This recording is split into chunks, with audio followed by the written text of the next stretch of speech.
Thank you, and Sylvan Brandt, for stepping up to the line here. Thank you. We appreciate it. Thank you. So, well, let's talk about that. That's a great segue. Let's talk a little bit about Sylvan Brandt and their origins, and then talk about your origins into the business, because I think that would be really interesting to people to hear about, well, how did you become an owner of a business? When I was young and in my 20s, I thought, man, that's what I want to be, a business owner. Yeah. And I'm open for employment. Anybody that wants to hire, I've experienced. No, I'm just kidding. Yeah. I'm just kidding. I'm probably unhireable, actually. So, well, yeah. So Sylvan Brandt started when?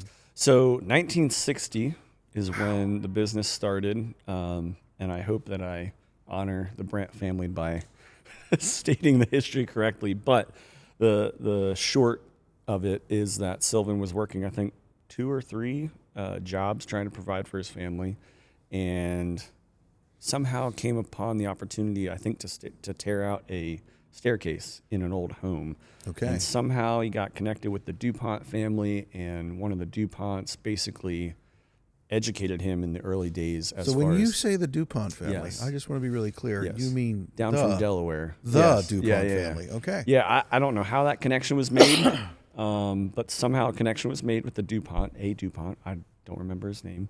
And that guy ended up teaching Sylvan kind of the value of these old architectural pieces out of 1700, 1800 homes and structures. So he was able to tear out this staircase, and I forget the dollar amount, but it exceeded what he made by by thousands in a standard month. And so it's kind of this light bulb went off. So I forget for how many years he continued working. I think it was like an asbestos plant here in Lancaster that he worked at. And then in the evenings or the weekends, he'd go demo old buildings.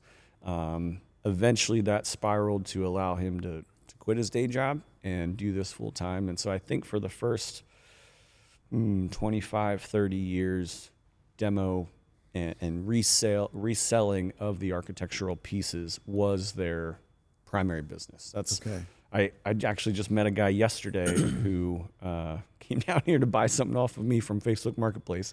And he's like, "Where are you located?" And I'm like, "Oh, it's Sylvan Brandt and Lidditz." And he's like, "Oh my gosh." He's like, "Sylvan tore down my log house back in the early 90s. Wow. And it was just one of those, like, it's a small world, Lancaster County kind of thing. So then That's pretty I awesome. believe late 80s, early 90s, they started making flooring. And that ended up taking off. And the salvage side of things went by the wayside. Okay. So I started working here in 2008 as a junior in high school. That's quite a year to start in the industry, 2008. Yeah. Well, he had just lost so it was my father-in-law who I was dating his daughter at the time. And I had worked one summer at a nursery doing mulch work.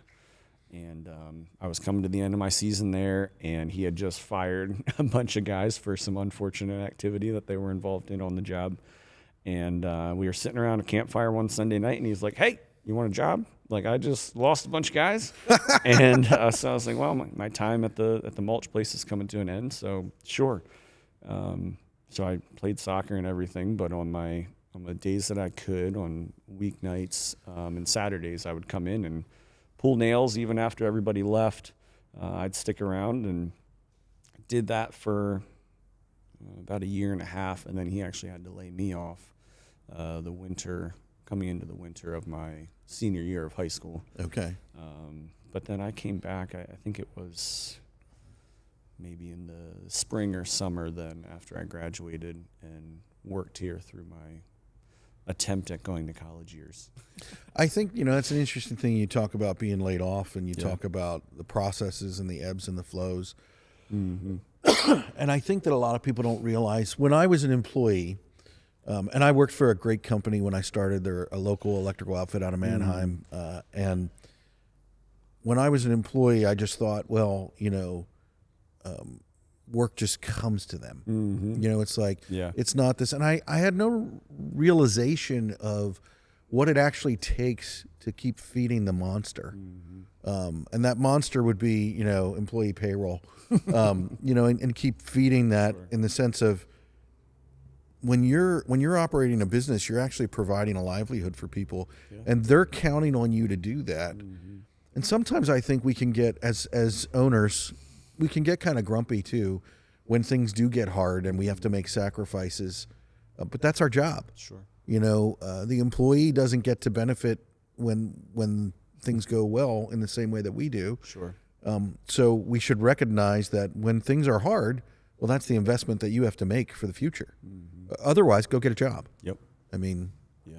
so when you talk about that, well, you got laid off, that's something specifically in construction that, and I don't think it's secure in any business personally. Sure. I mean, what did we just hear about a couple of weeks ago? Amazon and Google and these places are just laying people off. And for the first time, maybe in history, they're laying people off, and it's not because there's an economic slowdown yet in that way. Right. They're saying it's because of AI, Sure. which I think that we are immersed in a secure AI protected business here at Sylvan Brandt. I hope so. At least for a little while. Yeah. Well, if it starts doing what you guys do, that would be interesting. So we're sitting here in one of your warehouses, and we're surrounded by wood that is multiple generations old. So talk to me about, you guys can see some of this wood in the background. Where, and you don't need to know specifically, but like where does some of this stuff come from? Like on that wood, I can see red paint. Yep. Which we're here in Lancaster County, and there's lots of red barns. I'm assuming it's from something like that, but yeah. Yeah. So, I mean, a lot of the, like you said, a lot of the inch boards that are here behind me, some that are behind you, it's barn siding. And believe it or not, it always blows people away that so we make flooring from barn siding, and it's our number one seller, has been for probably decades, honestly. Wow. It's the funniest thing because when we tell people that, or when they know, oh, it's pine or it's a soft wood, they always come back to it. And they're like, yeah, that's what I want. Just because it's so unique. What's so unique about it? Because especially with new flooring, nobody's making flooring out of barn siding. Like it's just it's not a common thing. So when people know, it's one thing to slab a beam and make flooring from that. Of course, that's how, we slab trees and whatnot. But these are inch boards that were cut 100, 200 plus years ago that have been hanging on a barn, enduring storms and rain and whatnot. What history? That now can be flooring. So each board, tells a different story depending on where it was on the barn or what the use of the barn was. So that's a lot of inch board. Behind you is actually what's called mushroom board. So that is literally from mushroom houses. However, that stuff... Of course, that's behind me. It smells terrific. The stuff behind you, though, actually there's a local restaurant here not far from us that had it cladding the whole outside of the building and then in the interior also. And they're they sold that business, and somebody new is coming in, wants to update it. And so they came to me and said, hey, you want to buy this off of us? And so that's where that stuff actually came from. And then obviously beams be the other thing. I saw you have a whole skid of big beams over here. Yep. Yeah. So largely barn beams. The best beams come from what we would call the floor joists of the barn, or I should say common people would call it. They're actually called sleepers because they literally took a tree, cut two sides flat, and they just set them on the foundation, the stone foundation of the barn. They're not fastened in, they're just sitting there. That's where you get the best material for flooring is from those beams. And then heart pine beams are often found in big industrial warehouses. Okay. Wow. That's crazy. So I have a barn on my property that was built in 1893. Awesome. It is awesome. It actually was the main reason that I bought the property because the house, I think, was built in 1970 and it was not as cool.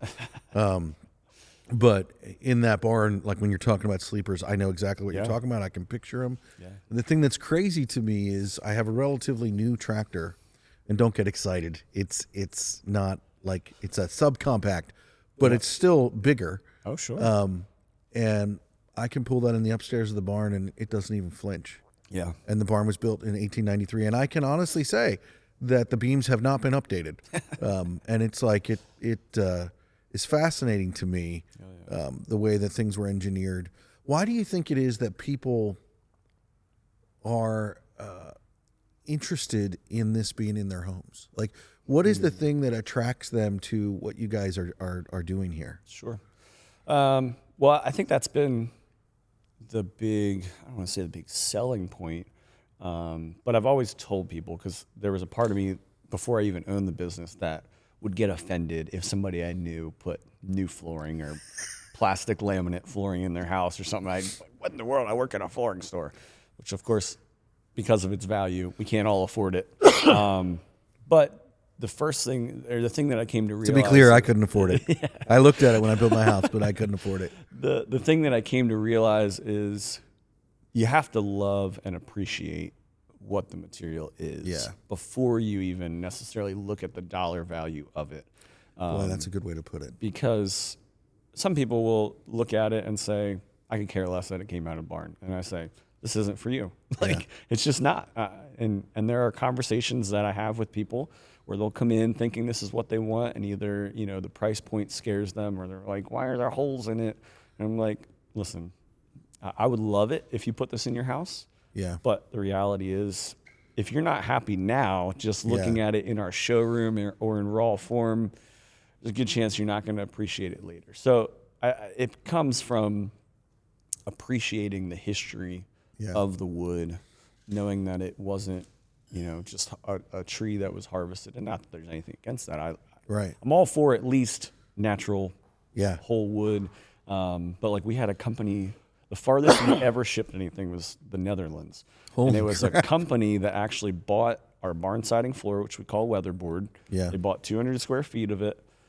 And we came to find out the only reason they bought it is because they will lay it flat on a floor and then run an imaging machine over it to capture the look of it and then turn it into whatever kind of plastic linoleum or whatever. So I was kind of like, are we honored, or are we sad that this is what it's being used for? But you just can't get that look other than taking pictures of it. Which at that point, then you're just repeating the look over and over again. Whereas to us, the beauty of it is every board looks unique. And if you're looking for a uniform floor, this stuff probably isn't for you.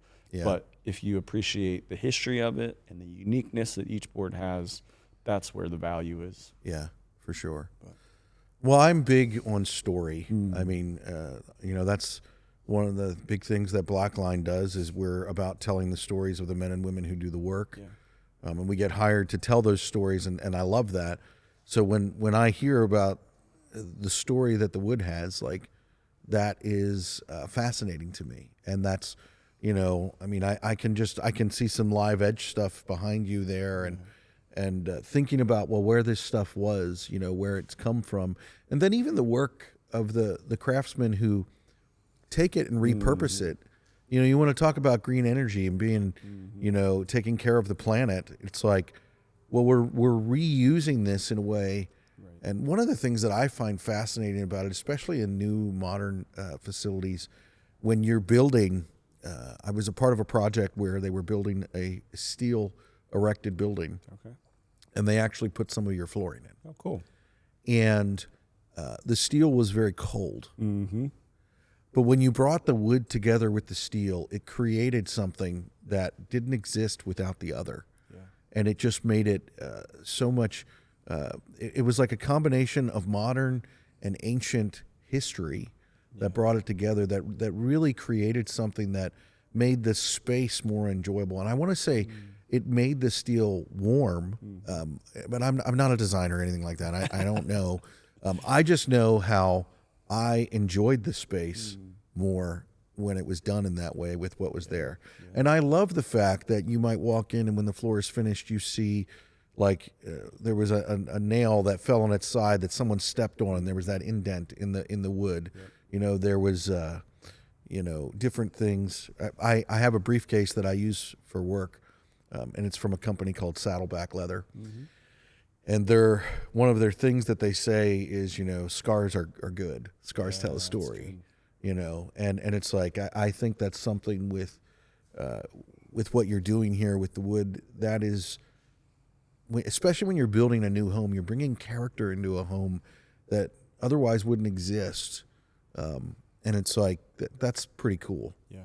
So. Yeah. My father-in-law, who owned the business for 25 years before he sold it to me, he coined what we would say is our slogan, which is, at Sylvan Brandt, it's not about perfection, but rather the beauty of imperfection. And you tell that to some people and they're like, that's a boycott. Like, your materials, it's got a hole in it. And I'm like, yeah, but that, like, to us, that is, now obviously as we are processing wood, sure. I mean, you cut out the worst of things. I'm not going to send along a board that has a massive, fist-size hole in it. Yeah. But something that's, an inch or whatnot, we'll leave, and it can either be plugged on site or puttied, however they want to fill it. But there's a beauty to it because of what it was. Yeah. Not, it's not perfection. And to us, it's also, obviously, you can take it really deep and say, that's us as humans. I agree. Like, nobody's perfect. Yeah. And there's a beauty to the refining process that has to happen. Well, I agree 100%. And I'm one of those people who I actually think things are all connected and they tie together. And so when you say that, it's like, well, yeah. And perfection, I don't believe perfection is attainable in this life. Yep. But that's like, at Blackline, our core values are, see if I can get this right, honesty, grit, and excellence. I might not have said them in order, but that is them. And excellence, I believe, is what we need to strive for, which is doing things better today than we did them yesterday. Yep. And it's like, that's not perfection. And we don't need perfection, because the other thing is, if we wipe away all the history, then we won't remember anything, and then we're doomed to repeat things. Mm-hmm. I mean, the reality is, in my own life, the things that I repeat, that the mistakes that I make over and over again, are the ones that didn't hurt enough for me to remember. Sure. Like, I have some scars on my body from some stupid things that I've done. And because of the scar, I look at that and I'm like, yeah, I'm not going to do that again.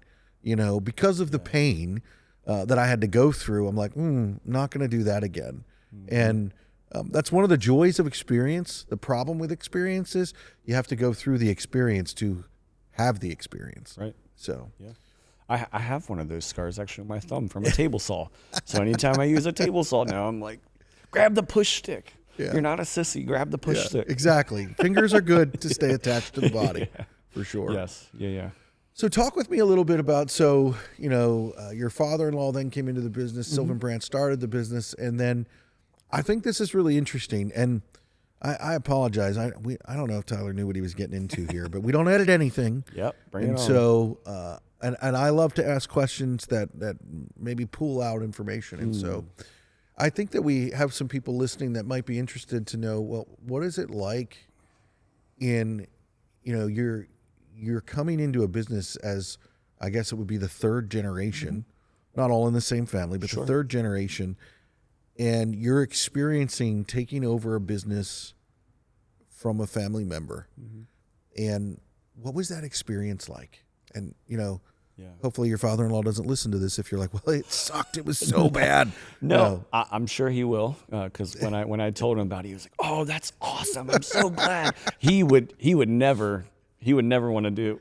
I'm trying to do. There were options for him to do interviews in the past. Oh, we should totally get him on here. I'm sure he's done little things. I know newspaper articles and whatnot, but any type of video or anything, he's like, you go ahead. You do. No, the transition. And even the transition really started, I don't want to say from day one of me coming here, but from an early period of me, especially after 2010 is when I graduated high school and came on pretty much. I went to community college, and your schedule's super flexible. So I was working 30, 40 hours through my first 2 years of my attempt at college, which eventually I moved on from, realized it wasn't for me. But even from an early age, early stage of that, I remember my sister-in-law who used to work in our office. She came down one day to hand me my pay stub, and she was like, "Hey, Dad gave you another raise," and I was kind of just like, I don't remember the progression, but it was quick what he was raising me for, and I was just kind of like, the heck, like he literally just gave me a raise, a couple months ago or something. And she's like, he really wants you to stay here. And so I was here from 08 to 18 as an employee, and within the first 2 years, he was an open book as far as, hey, here's the health of the business. Here's what I'm struggling with. Here's, how can we grow? I want you to be the next generation. Whatever you want to do, which it wasn't whatever I wanted to do, because there were times that I was like, let's go do this. And he was like, I'm not spending money on that. We're not doing that.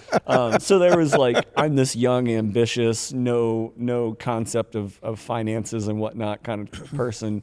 So he had to kind of reality check me here and there. But he very much so gave me the freedom to say, hey, someday I want this to be yours. He had 3 daughters, so he had no son to necessarily pass it on to. The one daughter was kind of in the process of potentially, being that blood member, family member to take it over. But he very much so gave me the freedom to make it my own. Yeah. So I did leave the business for 4.5 years, which proved to be a very necessary thing for me to step away and then come back in 23 to officially take it over. Wow. But that transition, and even presently, he's still here most days. He drives Amish people, which he absolutely loves. That's his retirement.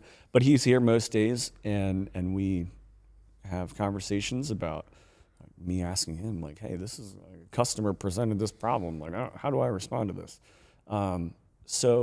And even through all the transition, he would always say, yes, I sold the business to you, and yes, I pay him a lease, but we are very much so business partners in the sense that he really wants me to succeed. Yeah. He wants the business to succeed as far as the legacy of the family and to honor his dad in that way, but more than the business, he wants me to succeed and hopefully see it go to another generation. Yeah. So I couldn't ask for, dang it, I don't want to cry. I couldn't ask for a better father-in-law. Oh, come on. And to be able to, work with family, and sometimes that in-law relationship can be, not pleasant and cohesive. But he really has in many ways been a best friend and a business partner. Yeah. My wife often says, you see my dad more than I do. I'll tell her something, and she's like, what? I didn't know that about my dad. And I'm like, oh, you did? How did you not know that? She's like, oh, right, you spend 40 plus hours with him every week. That makes more sense. So yeah, the transition and even the current, where we're at in business is very much so a, hey, what can we do here? And he's very good at, he has released the control of the business. So he allows me, hey, this is yours. Ultimately, whatever you want to do, I'm there with you. But it's also a we thing in that he's not leaving me out on an island saying, having that ability to tap into that experience is something that I think not only in business, but just in life, people are desperate for, and we need, because, and we talked about this a little bit earlier off air, just that, being able to talk with people about what they've been through and what they've done right, what they've done wrong, really can help you process. And you make a comment about, hey, how do I deal with this customer? How do I deal with this? And it's not even that it's not your decision, but you need to soundboard. You need to be able to say out loud, this is what I'm thinking. This is what I'm, it's one of the, and you, whether it's your father-in-law or whether it's your business partner or whoever it is, I think one of the things that I find very interesting is, and you mentioned how blessed you are that you would say it's good, but I think that we kind of miss it and don't realize relationships, which is what you're talking about, whether it's family or not family, when you're working with someone, your relationship is similar to family. I don't like to use the term family in business. I like to say team. Because unlike a family, you can decide to leave and go to that team instead of this team. In a family, if my daughter or my son is listening, you can't leave. Yeah. And so, but all of that to say, it's about relationship, which doesn't mean that it won't be hard. It doesn't mean, and good relationships, I think, are built on having an aligned vision, a common goal that you're like, well, this is where we're going. I don't agree with how you're going there. So let's talk about that. Let's hash that out. But in the end, we're all going to the same place. So let's figure out how to get there and be willing to work through it. And it's a tremendous testament to his character that he is relinquishing control, because that is extremely hard to do. I can remember being a job foreman and having apprentices come up, working with me and being on the job. And I remember the day that I had to be like, oh, I wouldn't have ran that conduit like that. And I had to go through my mindset of, well, do I have them rip it out and redo it? And it was like, you know what? I wouldn't have done it that way, but that works. Sure. And it's like, and the only reason that I was able to look at it like that was I had mentors and people who did that for me. And I can guarantee you that I did not run conduit in the way that they wanted me to. So I think that that's a pretty big aspect of relationship. So I want to ask you a question. Sure. What's a tool or a piece of gear that you can't live without? Okay. Right here. He came prepared. I saw that. I unknowingly had it on me because my father-in-law, one thing he would always say is, a man without a tape measure is naked. Because in the wood business, as you're that's a picture for you. Making stuff, there are times when you don't have your tape measure on you, and you hold that up again. Your camera's right here, just so that they can see it. There we go. Yeah. When you go to reach for that tape measure, and you're like, oh, I don't have it. You feel naked. And that literally has happened to me a couple times this week already, where I go to reach and I'm like, shoot, it's in my truck. And I just have to look at it and guess what the size is. So yes, a tape measure is huge in that what I is do. really hysterical. Yeah. That's really funny. Hey, could you run out to my truck and grab my briefcase and bring it in here? So I think that that is something that is so true. It's really hysterical to me that it's a tape measure, but it's one of those things that you do need with whatever you're doing. And I don't even think it's a carpenter thing. Sure. I think it's a trades thing. Yep. For me, a tape measure was the first thing that I learned when I worked with my father. Yep. He was a carpenter by trade. And one of the very first things that I learned was how to use a tape measure. And how to read it and how to read it and how to operate it. Yep. And here, I want to show you something. Bring it here. You can just set it down right here. Thank you. This is not an advertisement for Saddleback. It's a beautiful bag. Everyone should have a tape measure. Yep. I did not know you were going to do that, but I keep this tape measure. and honestly, when I was in the field, I didn't use this type of tape measure. I'm in the office now, but Just say it looks pretty clean. Okay, shut up, jerk. This is an old school tape measure. This is like the tape measure I learned with, and so I used a Fat Max when I was in the field because I was running conduit and it worked really well. Oh yeah. And now people use Milwaukee or whatever is out there. I don't know, but you always have to have a tape measure with you, and I share and I concur in that because you never know when you're going to need it. Yeah. And you want to be accurate in what you're looking at and what you're measuring. And so, that's really cool. Okay. That's really cool. Thanks. My wife says that I have a problem because I also, it's kind of like I have an addiction to hammers and tape measures. Whenever I go to the hardware store, it's like, I need a You can always tape have measure. another one. You can never have too many. Like you really can't. Yeah. So, Yeah. but, so what is a situation where, you were working and your tape measure saved your butt? I don't know if it necessarily would save me, but like when we're processing a floor, And so we'd run it through our molder, you'd put the tongue groove on it, we would just stack it. And then from that process, then you're end cutting. And we always used to stack them on big 3.5 foot wide by 14 foot long packs. And every layer, you got to measure that layer. And that's how we keep track of the square footage, what widths are on it. So I can't say that I was ever necessarily in a situation where it saved me. Yeah. But without that tape measure, I can't move on. So there have been times where even an employee I've seen start running out to their car. I'm like, hey, where are you going? He's like, realize I don't have my tape measure. And I can't measure what I'm doing right now because I have no idea what the footage is on this. So without it, you're just kind of dead in the water. You're naked. You're naked. You're naked. Well, now that really is something that I always want to have a tape measure because I don't want everybody caught naked. Yeah, so. that's bad. Yeah, for sure. So let's talk a little bit about. So here we are in 2025. Yep. And we're sitting down here with you in one of your warehouses. Mm-hmm.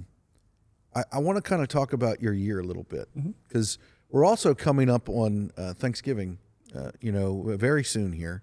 And I think that you're kind of going through an interesting story that I would kind of like to drop into. So you've taken over the business now. You've been doing it for a few years. You're in control. And here in this area, and I don't know if we have nationally because I'm not as aware as I should be of that. But in this area, we've had record rainfalls in the beginning of the year. Yeah.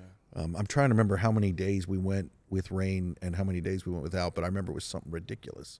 In a period of a couple of months, something like only 8 days or 14 days in a 2-month period where we didn't have rain. Sure.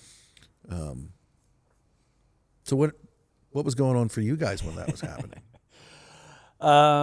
So just the way our property sits, we are in an old quarry. When Sylvan bought the property, it was an abandoned quarry. I forget. I think the quarry closed up maybe in the 40s or 50s. Okay.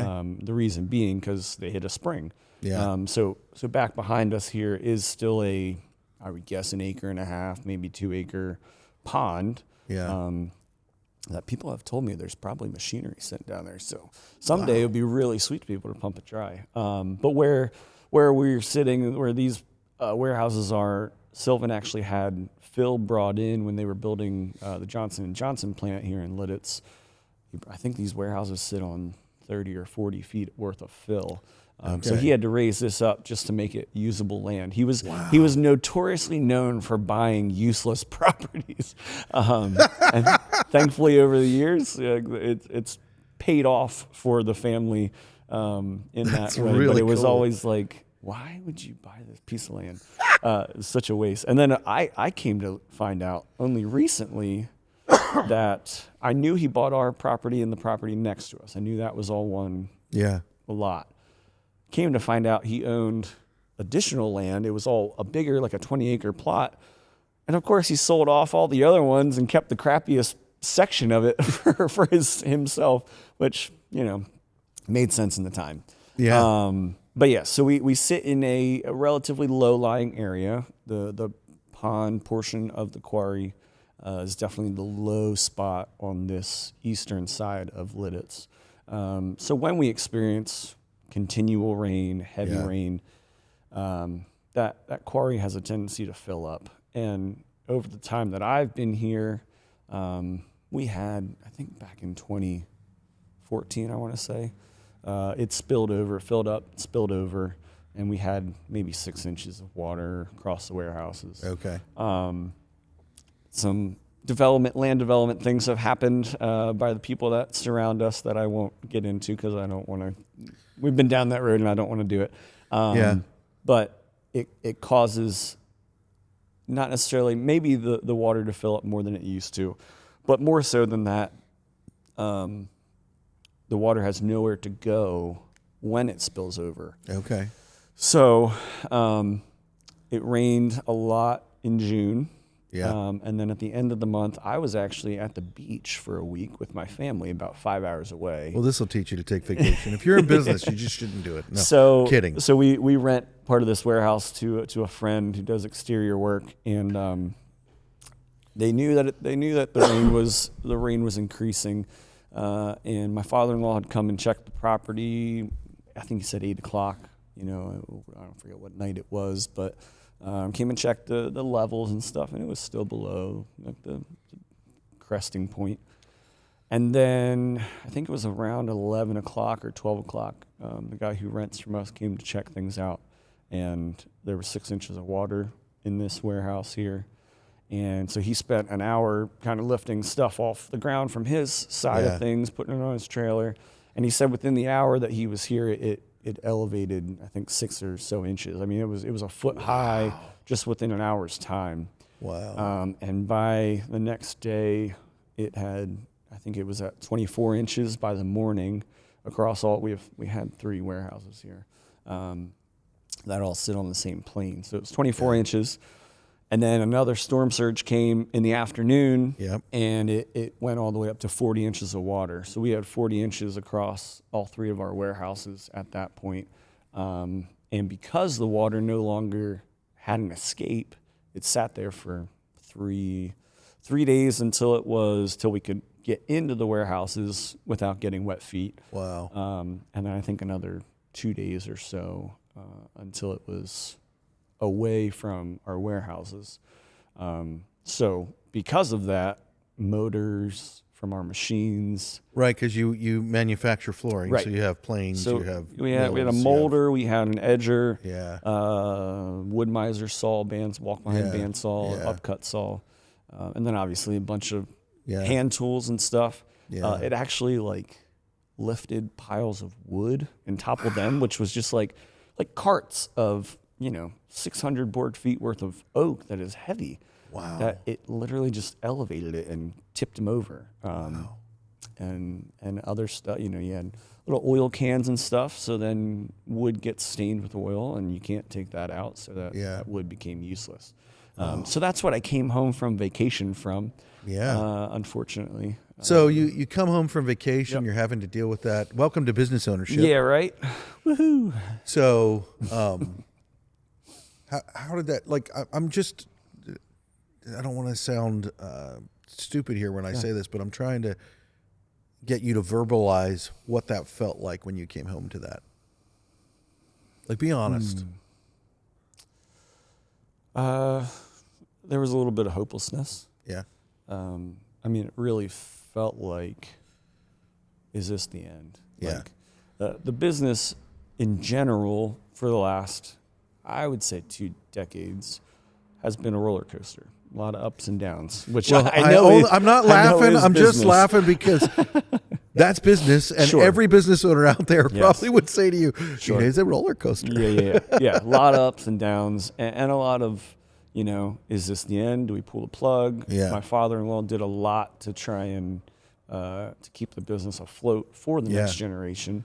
Yeah. But there were a lot of days when he probably could have or should have just pulled the plug, and he didn't for my sake and for my kids' sake. And just with stuff that we're going through land-wise, and then for that to happen, and So it was just like the straw that broke the camel's back feeling, and you feel hopeless. Yeah, because it was technically our 3rd time being flooded in the last 3-4 years. And this was by far the worst. Yeah. And so it just felt hopeless, knowing that, of course, machinery is going to be shot. So I remember seeing some of this in my feed on Instagram. And Instagram and cameras are a unique thing. Sure. And is what I mean by that. And I've said this before, but there's a lens there. Yeah. And you guys who are listening or watching, you're only seeing what's being pointed to you, what we want you to see. Yeah. And so that's why I asked you how you felt, because what you were posting, it was not like you seem to have a good attitude, and I actually think that is what we're supposed to put out there. But you can't put that out there alone. Like you have to go through that feeling of hopelessness. So Sure. there you were feeling that hopelessness. How did you go through that? How did you pull your gaze up to be able to put your foot in front of the other? Well, as I had mentioned as we walked, obviously my faith is a massive part of who I am. Yeah. And going through stuff like this, Yeah. it really shows where you're at in your faith, which obviously I have a long way to go to be where Don't we all? I would like to be in my faith. But going through something like that, there were a lot of people around me that were angered by the situation, obviously frustrated, hopeless maybe to some extent. And to me, it was just like, what's the use? Like being angry, being frustrated, it's not going to get us anywhere. Yeah. So it's okay. Like, I mean, do you pull the plug? That was definitely, it wasn't I would say it's not a thought that I had, but it was a question of kind of, is this the end of an era? Different people saying like from the family perspective of like, hey, like maybe this is time that Sylvan Brandt closes its doors. Yeah. But I just really felt like there's no sense in being hopeless. My hope isn't in the world and in what we produce. It's this Sylvan Brandt should have a large portion of defining me to some extent, but it's not my ultimate definition, and it's not where my hope is. Yeah. So walking through that process was like, hey, a machine can be repaired, it can be replaced. No lives were lost. So why did you then, when people are saying that to you and they're throwing that, because it's really something when you're coming back to your business being flooded, feeling hopeless. I feel like people's voices can be louder when they're like, hey, maybe this is time. Maybe this is, what was going on in your mind that you decided it wasn't? Well, I think over the course of 18 months prior, when business was pretty rough, and there were times when my wife specifically was like, what's the exit strategy? And I'm like, exit strategy? We literally just took over this, the family business. Now, obviously, she's lived in it. Yeah. I've lived in it for the last 10, 12 years. So we've experienced the ups and downs of it. Yeah. And I just always felt like I came back to this business for it to succeed. I didn't come back to just give it a shot. Yeah. The hope was take over the family business and let's grow this thing. Like it needed fresh energy, and thankfully my father-in-law saw me as the guy to do that. Yeah. So I didn't come here to raise the white flag and say, it's going to shut down under me. Come on. I want to give this a shot. And I don't want the circumstances that we're going through to be what shuts it down, or dare I say, like what it feels like. It just felt like at that time there was so much against us as far as dealing with some neighbors and township stuff that just felt like no one was cheering us on, the people that you'd want to be. And that's when it's so important not to quit. Yeah, it just felt like, no, I want to come back from this, and this is the time to be refined and allow the process to teach us. So how are some of the ways that process, give me one way that you use the word refined, which, I hate that word. Really? Only because I have been refined, and refining it hurts. The process, even when you look at it, like when gold is refined, it's like they boil it and all of the impurities come to the surface. Yeah. And that's how I feel like refining has been in my life. So what is actually, before I ask you that question, we're going to come back to it. Sure. So that's all happening. You're going through all of that. And then you had a massive event that happened like a month or two after that, which was kind of phenomenal. And was people are listening, they're like, oh, what is it? What happened a couple of months after that? So we spent the month after the flood, Yeah. bringing our tech in that we utilized for many years, meticulously going through every machine. Yeah. Thousands of dollars, poured into new motors, time, whatnot. On Monday, I forget the date, but the last Monday of July, Yeah. he was here, replaced the motor. He thought that was the end, realized there was a small motor underneath that he had missed, and said, all right, I'm going to take that one off, and we're going to replace that, and you'll be golden. You'll be back up and running. And then... So the flood happens in June, and you're Yep. spending all this time working to get your business back on track. Yep. He takes that motor out. Yep. And that night, maybe it was the next night, I get a phone call at midnight from a neighbor out front who tells me that our warehouse is up in flames, our milling warehouse where we make all of our flooring. Your moneymaker. Yes, the bread and butter of everything that we do, and that has been, the family's bread and butter for the last 50 years. Wow. Well, no, I'm doing my math wrong. 65 years. And I remember driving over here in the middle of the night. What kind of flames? Like just, Yeah. a little fire, or are we talking like... Well, as I told you, it was called in as a shed fire, is Yeah. what somebody saw smoke. And by the time I got here, by the time I got a phone call a half an hour after it was reported, Yeah. my neighbor used the phrase, your warehouse is engulfed in flames. Wow. And from talking with the fire chief that was on site first, he just said basically it was hopeless. There was just no chance of saving anything. So at that point, it quickly just became a mitigation kind of, don't let it spread Well, farther. I think you were saying when we were talking earlier when you were showing me that they put a probe in there, Yeah. and it was like 2,000 degrees. Yeah. So they realized that it's nothing. We're going in to attack the place of ignition or anything. It just became a... And by the time you got here in that, 30 minutes or whatever, Yeah, the roof was gone. Roof was gone, and I mean they had two ladder trucks shooting down on it. Wow. And but yeah, that drive over here was weird, and I didn't feel a whole lot at first, and Yeah. then my nephew he was out late in a movie, which I was like, dude, what are you doing? He was 17 years old. He was out at midnight on a Tuesday night for a movie, and he called me as I was coming up.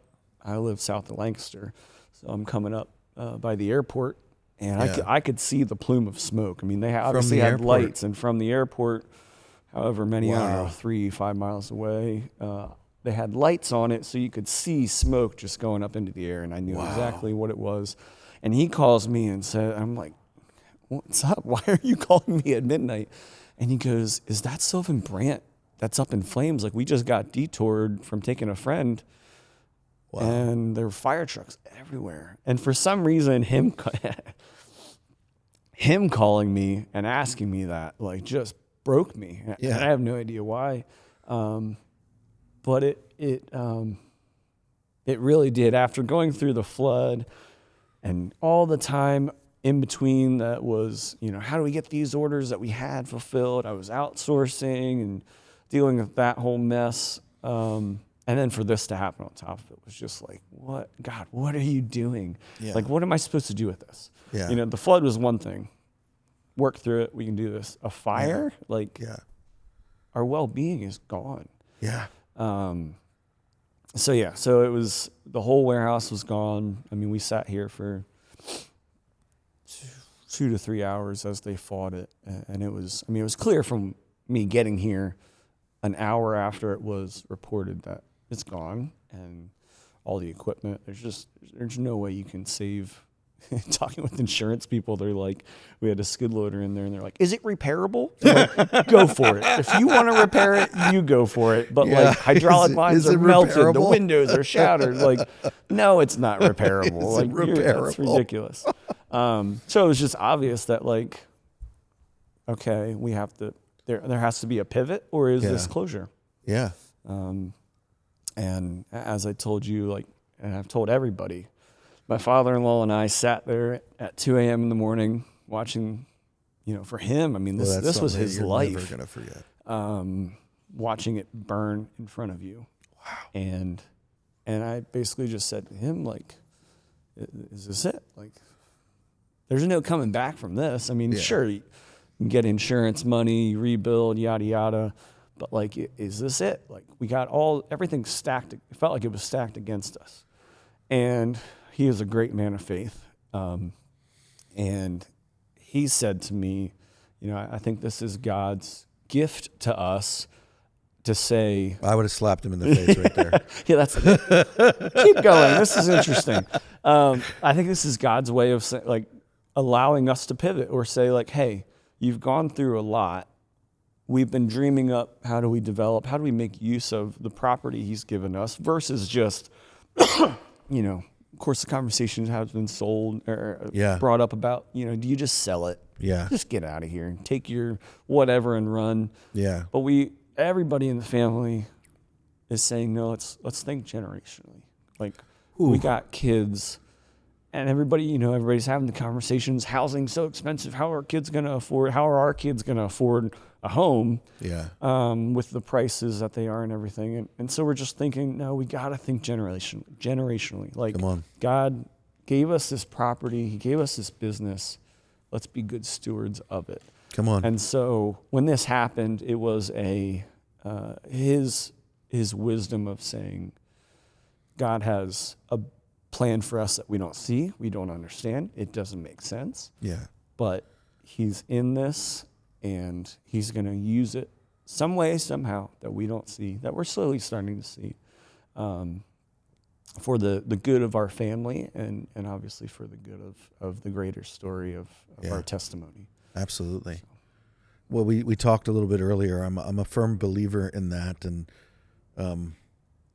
I know what it is to feel like it's one thing after another. Mm-hmm. I've never experienced floods, many after another, and I know when you talk about in a period of a couple of years this many floods, I know that I lived in a town called Mannheim. It's just like a bowl of water. Yep. But the reality is I've never experienced then a fire like that.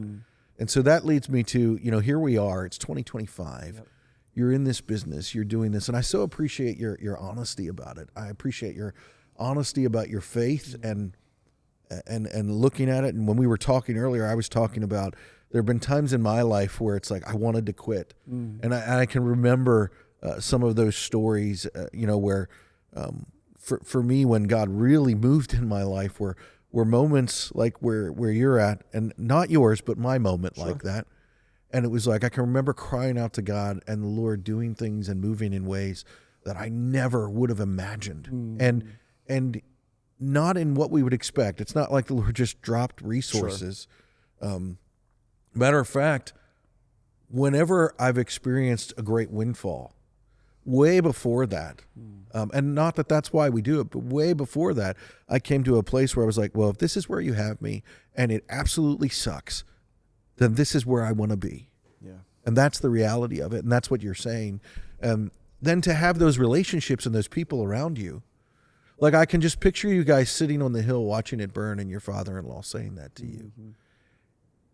Those relationships and the people that we surround ourselves with, that is the way that we go through hard things. That is the way that we weather those storms. And it's like, because, you have to hear other people because your perspective isn't always the right one. Yep. Perspective is a point of view. And when you surround yourself with other people, then you have other points of view that are speaking into your life in that way. Yeah. So as I had mentioned, I left the business in 2018. Yeah. The business was a roller coaster in a very real sense. That had a lot of hard times to it. In 2018, for whatever reason, I felt like the year prior or the year, 2017 into 2018 for sure. Yeah.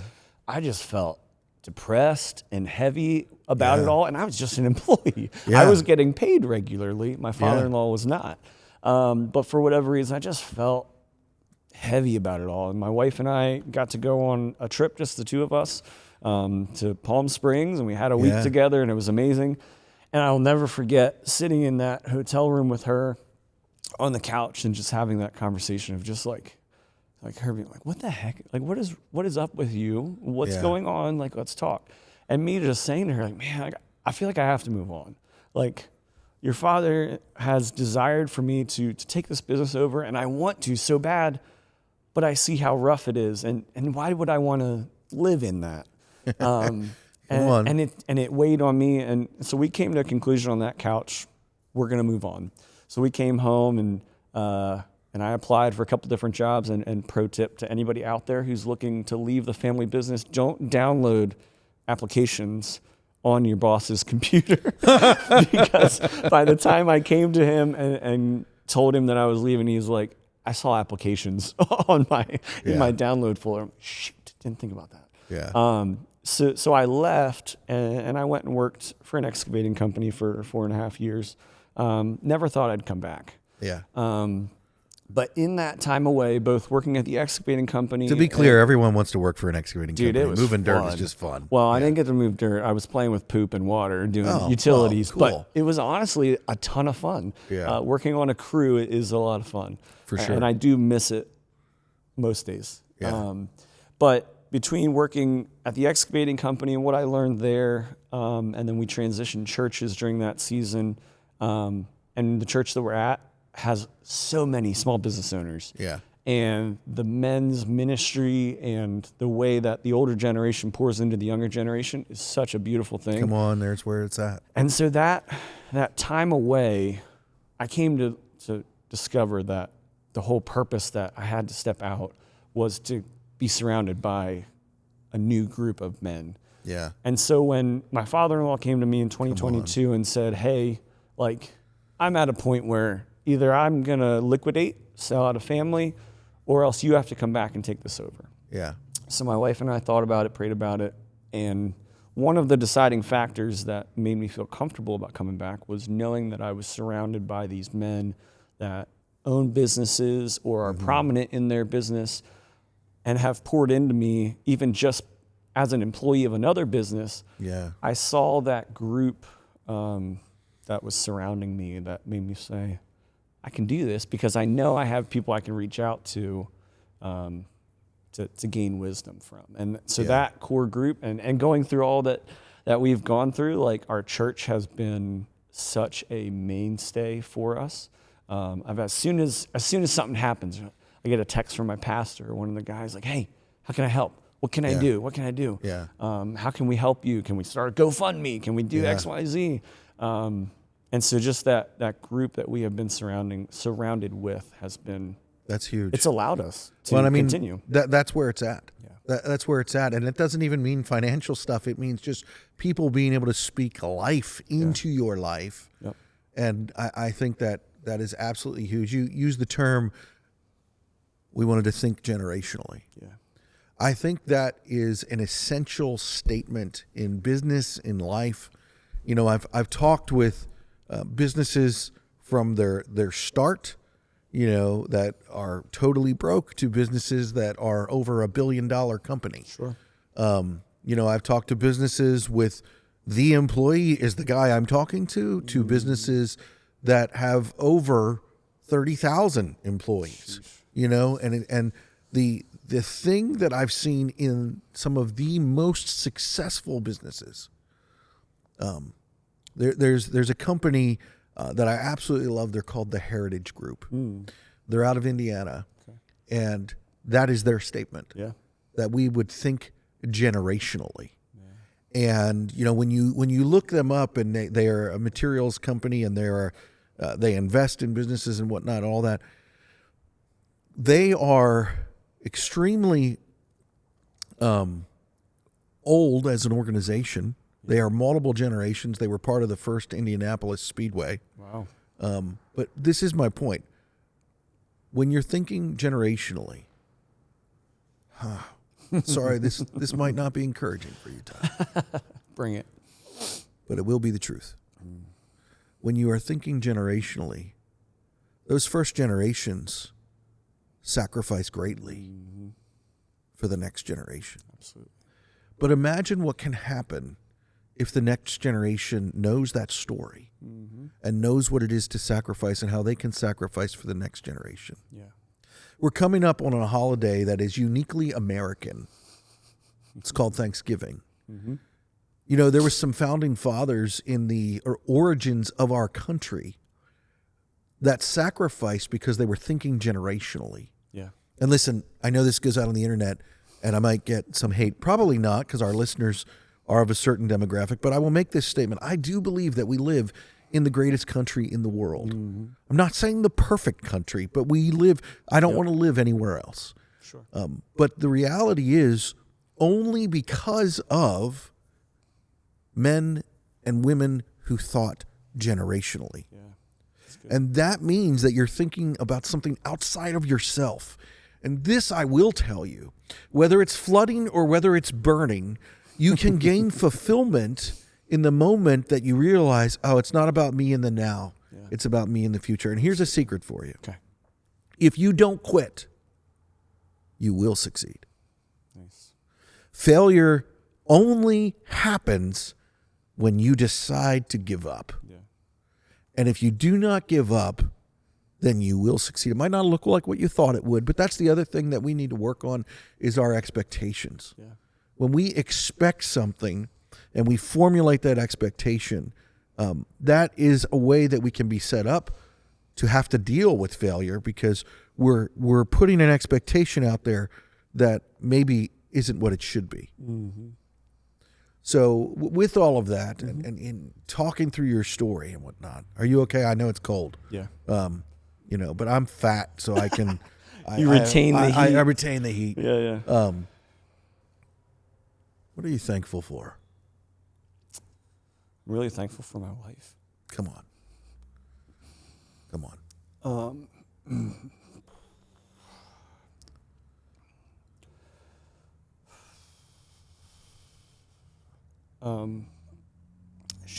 She speaks truth Yeah. into my life, such as when do we pull the plug?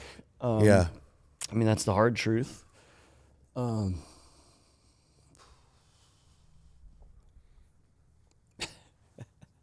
I am not an emotional person, but she's loved me through a lot. Come on. And I don't know how guys without a wife or without a good marriage, and my marriage is not great. It's not what it should be, what I want it to be. But she holds a sense of wisdom to her. Yeah. That I honestly feel like many wives do not. And my wife calls me up and calls me out. Yeah. And I know that it's not because she's not a controller in the sense of she doesn't want to control me, but she wants me to lead and she wants me to be a leader. Come on. And so her unashamedly calling me out in certain things, whether it's personal or business, Yeah. is her simply wanting the best Yeah. of me, knowing that it's there, it's in me, Yeah. but that sometimes, whether it's comfort or idols or whatever, Yeah. we get distracted. Yeah. And she's the one to often, she's not afraid to call out my crap. I think that's essential in any relationship, that you want to be real. Yeah. And the reality is, I'm very blessed to have experienced that myself. Mm-hmm.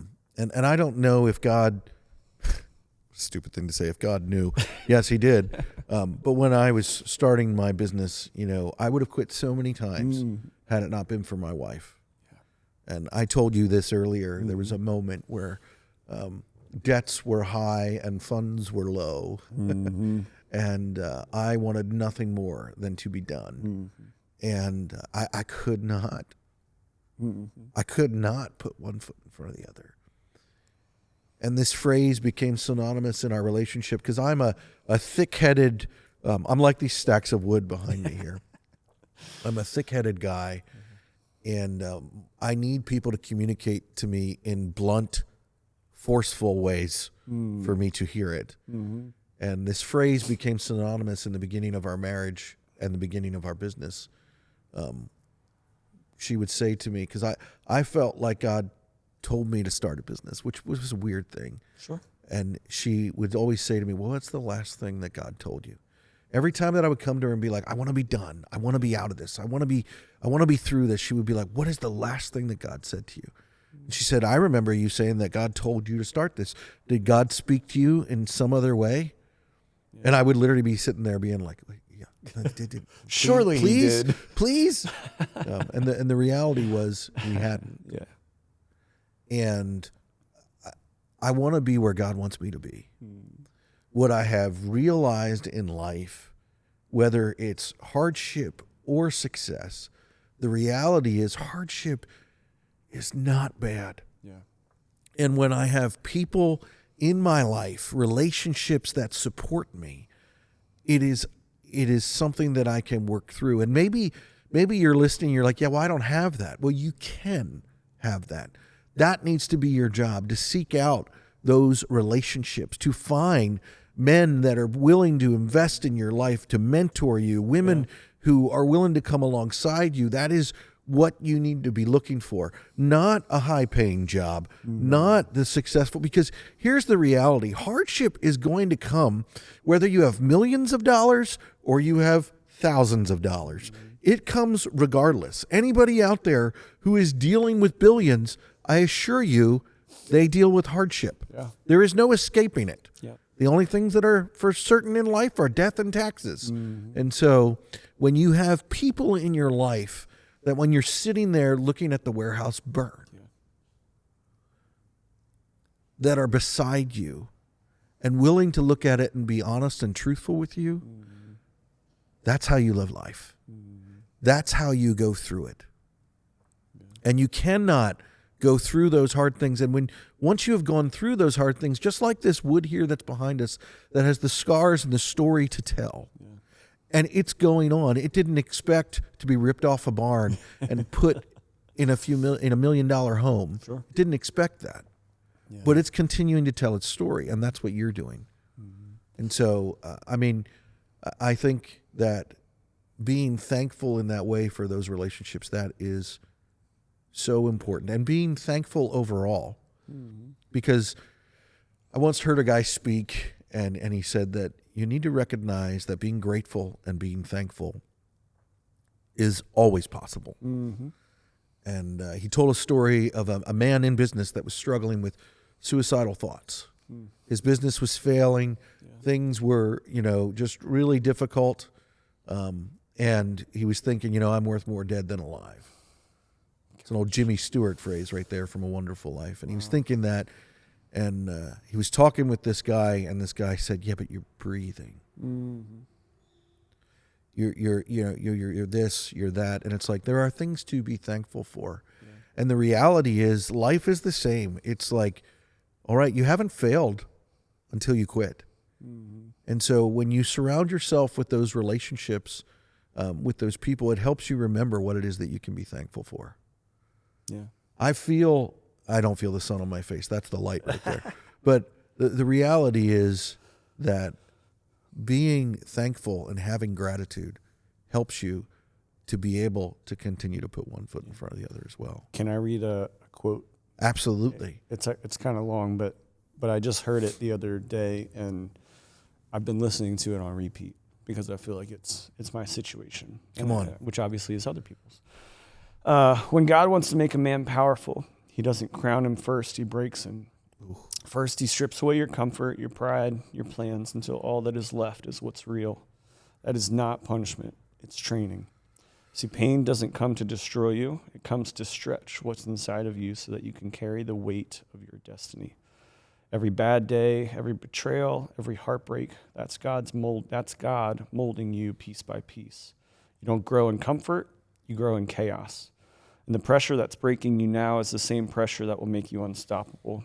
So when you are down on your knees thinking it's over, it's not the end, it's the rebuild. Most people quit when it hurts, but the chosen ones, they walk through the fire until their purpose starts growing. Every tear, every trial, every sleepless night is proof that God ain't done yet. Come on. I love that. That is great. Yeah. It is. I think the thing that really stood out to me is it said the chosen ones. Mm-hmm. If you're listening or watching this, and I know that this is a podcast about the trades, but the trades are about people. Yeah, absolutely. And the reality is, if you're listening to this, then you are chosen. The question is whether or not you're going to choose to be one of the chosen. Yeah. And that choice is in not giving up. That choice is in deciding that I want real relationship, that I want real people in my life. And that's something that not only do we need, it truly is a desire that I believe is deep within us that we must uncover and go after. Yeah. And if we can do that, and the only way that we can do that is with other people, surrounding ourselves to help us through it. And it doesn't mean that you stay in a job or a business for the rest of your life. But what it does mean is that you surround yourself with individuals, people who are, and this is a word that I'll use that is important, look it up, aligned with you, that want your success to speak into your life. And the reality was, for me, my wife was like, she knew that I wasn't in the right place to make that decision at that time, and that she needed to raise a question for me to look at the truth. And in the same for you, in a different way, and your wife asking, well, when do we pull the plug? She needed to ask you that question so that you would look at, is that where we are? Sure. No, not yet. Yeah. And it's like it's about living and growing. And when you're growing, it is painful. I once heard a guy say that you're either in the midst of a trial, you're either in the midst of a trial, you're coming out of a trial, or you're about to go into a trial. Yeah. Listen, I hate to break it to you, but that's life. Yeah. That's what it will be. If not, then you're living in the matrix. You're living in the fake reality of not knowing what's going on. And if you want to think generationally, if you want to make a difference, if you want to leave a legacy, if you want to leave your mark in this world, then you must think with that generational mindset. Because the reality is, Sylvan Brandt started this business. And Sylvan Brandt has left his mark on you and your family and multiple generations of people around here. It is something that when you think generationally, it's not about you, Tyler, or it's not about Joshua, but it's about the next generation. Yeah. It's about the people around us. Absolutely. And I love that that's something that you're continuing to do with the product that you are putting out there, and the history that you put in people's homes, that story. Yeah. I really appreciate you stepping up to the line and having a real and honest conversation with us. And it was really honest. And just to be clear, so that you get credit for this, I asked you what you're thankful for, and he said his wife. Yes. So. And her birthday is next Friday. So yes. I am thankful for men and women like you who don't give up, who continue to press on, and who are willing to do the hard things. Because it's one of the reasons that I get to live the life that I live. And it's one of the reasons that I want to tell the stories of the tradesmen and the tradeswomen who do the work, because I think those stories aren't told, and they do the hard things that other people don't do, so that we can go to a home with the heat on, so that we can have running water, so that we can turn lights on when it's dark, so that you can listen and watch this podcast. It is because of the work that those people do when they probably don't want to do it all the time. So if you're out there and you're listening and you're a tradesperson, know this. I'm thankful for you. Absolutely. And the work that you do. And we are here with you to tell your story and to also help you in those relationships to never, never give up. Yep. You have value. Absolutely. Yeah. Absolutely. All right. Cool. Thanks for stepping up to the line. Thank you. Have a great day. Thanks. And have a great Thanksgiving.